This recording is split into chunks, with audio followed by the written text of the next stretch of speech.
এবং আমরা মনে করি আজকে বাংলাদেশে মুক্তিযুদ্ধের বিরুদ্ধে যে ন্যারেটিভটি দাঁড় করানো হচ্ছে সেটির বিরুদ্ধে একটি ভূমিকা রাখার জন্য আজকে অত্যন্ত গুরুত্বপূর্ণ একটি সময় চলে এসেছে। মুক্তিযুদ্ধের বিরুদ্ধে কোনো সময় কোনো নাগরিক অবস্থান নিতে পারে না।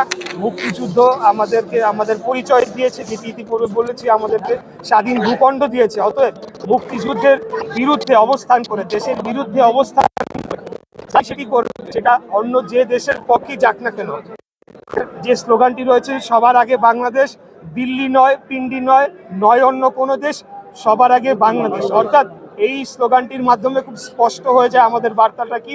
আমরা বাংলাদেশের পক্ষের সকল যে রাজনৈতিক শক্তি রয়েছে, গণঅভ্যুত্থানের পরবর্তী সময় সকল যে রাজনৈতিক দল রয়েছে, আমরা চাই সকলে আমাদের পূর্বের ভেদাভেদ ভুলে গিয়ে আগামীতে সকলে মিলে বাংলাদেশকে একটি গণতান্ত্রিক রাষ্ট্র হিসেবে গড়ে তুলব এবং আমরা এভাবে আমাদের গণতন্ত্র